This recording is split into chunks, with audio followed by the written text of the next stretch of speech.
I think the one thing that Kenyan people can learn from people in the States, and I'll specifically talk about black people, Yes. Yeah.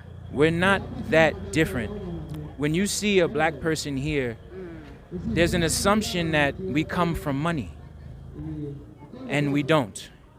Any black person you see here is a walking miracle because unlike the beautiful people in Kenya, our history was taken from us and we had to fight to not just get monetary value but also break the chains mentally to want to come back home. So if they're here, they don't look at us as locals, understandable, but that person here is trying to patronize and get back some connection. So if there's one thing I think the people from Kenya, the wonderful people from Kenya can learn from us about black Americans, that when we come here, not everybody is coming from money. You know, we are all pulling ourselves up from our bootstraps. We just want to, at least me and my wife, we know the frequency we carry, we want to take that US dollar and bring it back home. Sean, what comes in your mind when you hear the word Africa? The motherland. Nyumbani, home. I will say I did not expect it to be so similar to the US. I feel like Nairobi gives New York vibes with like the city life and the subcultures, you know, and like having a community and a space for different types of people, like a melt. But the similarities make it feel more like Nyumbani. It makes it feel more comfortable.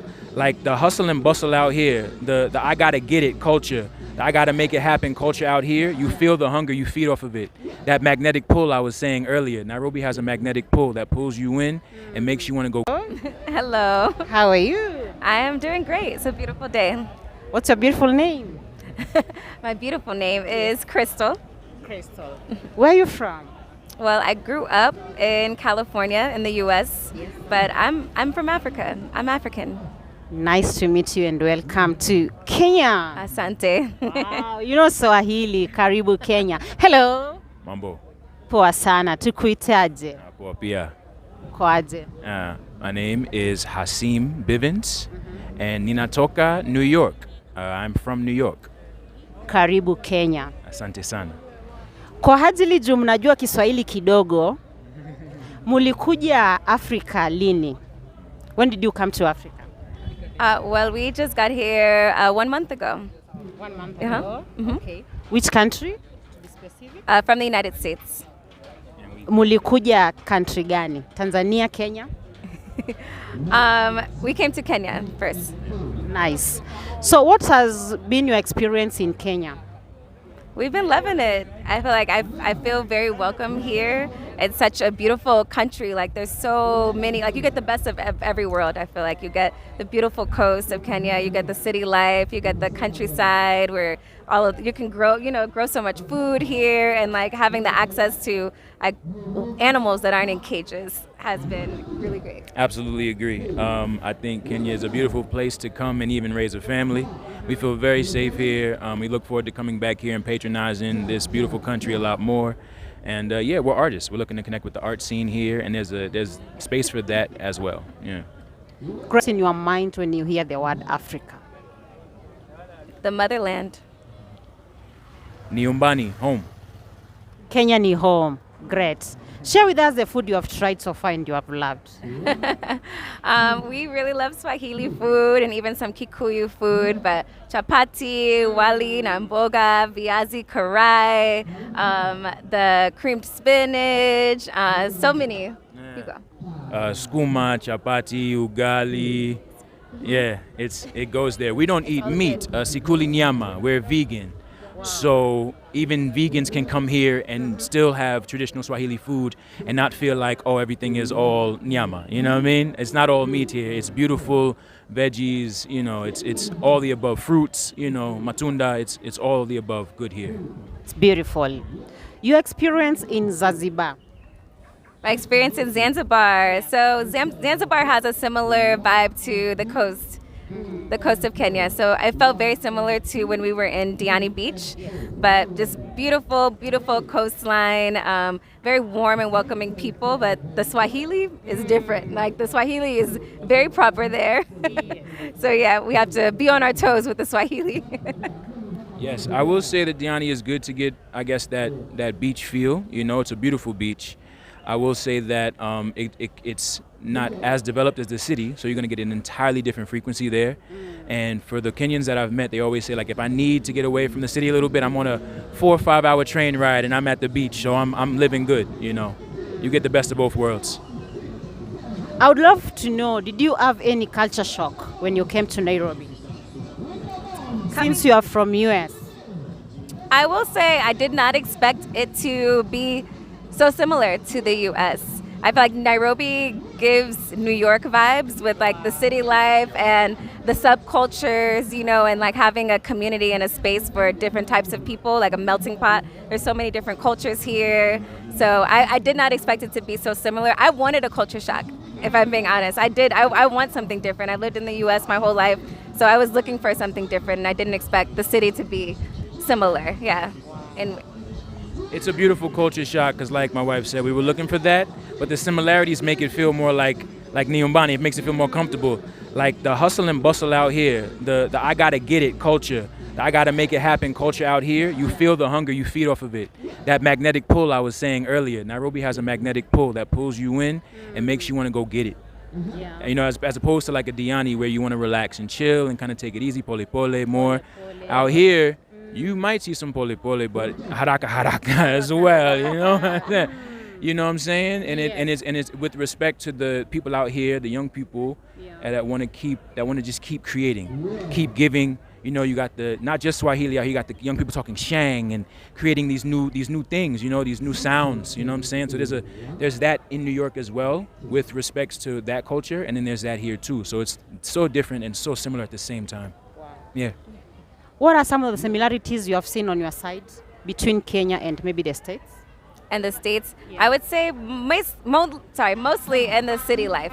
So where there's more of a congested feeling of people, like the people are close to each other, and similar to what he was saying, like the hustle, like people in Nairobi, like they're trying to get whatever they're going after. And you feel that energy here. You feel like there are people here that are trying to work, not just relax. So I would say those are the similarities, because a lot of people in the US, they're very involved in like different businesses and different assets of that. So those are the similarities. Mm-hmm.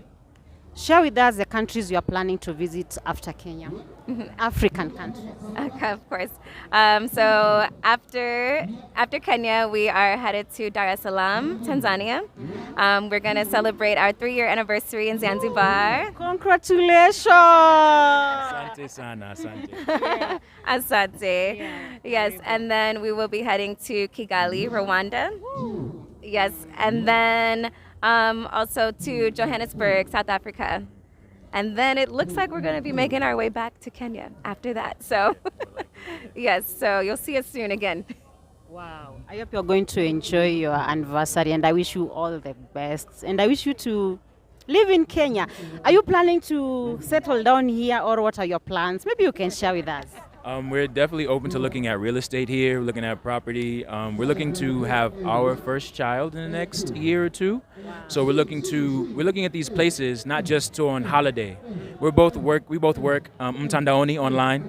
So this is not just holiday for us. You're still working. We're still working here. We are digital nomads technically right now. Oh. So we're looking for a place that feels like home, so we can look to buy property, start our family, and raise our family in somewhere in the beautiful place of Africa, and most likely an East African country. And that should be Kenya.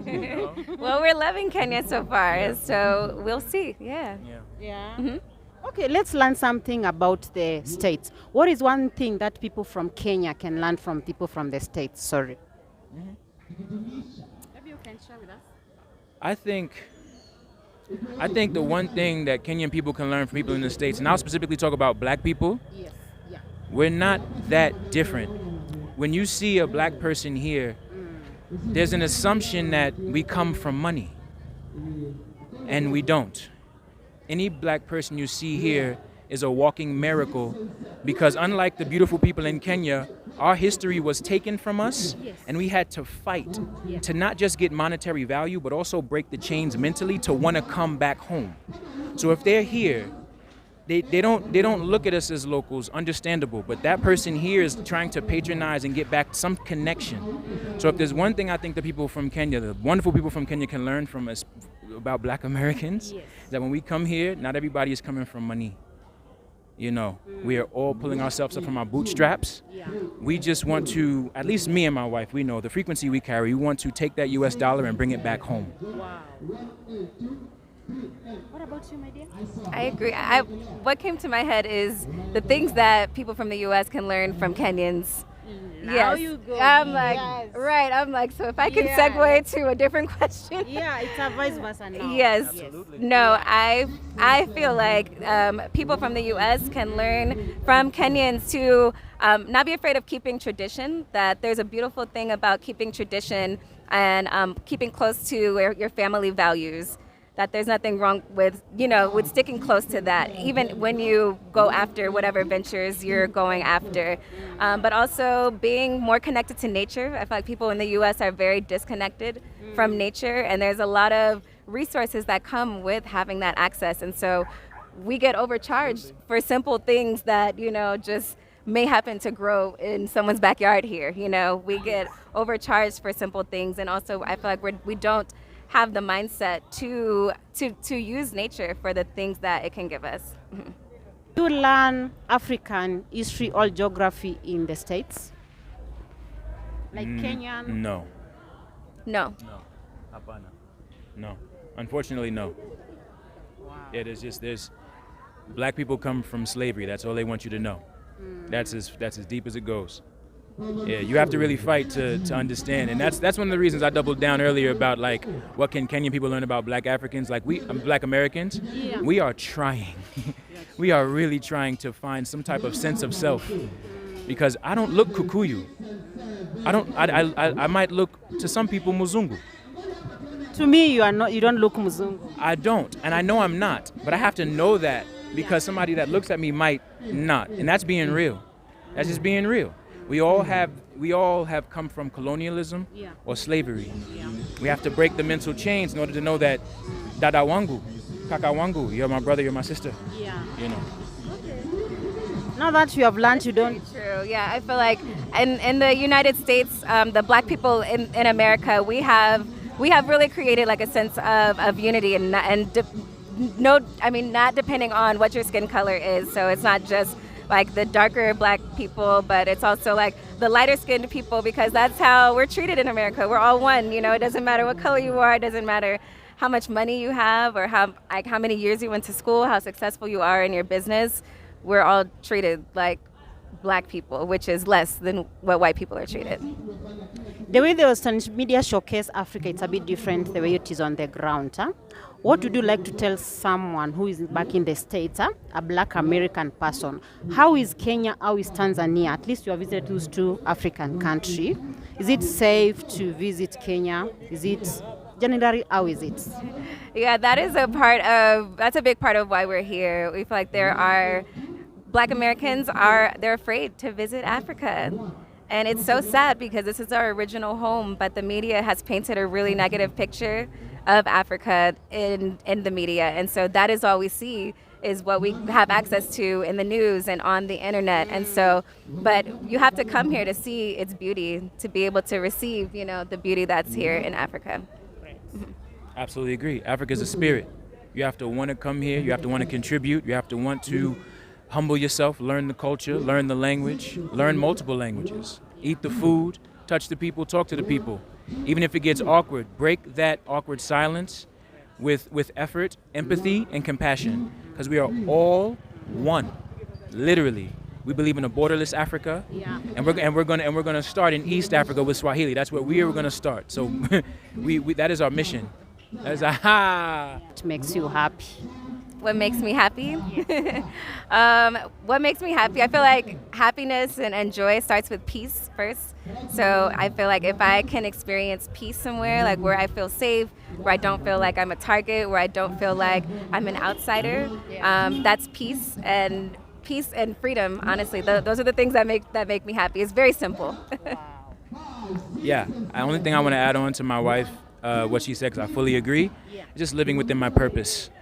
Feeling like I'm listening to Mungu, listening to God, and doing what I can to my fullest ability to contribute to my people and the liberation of my people.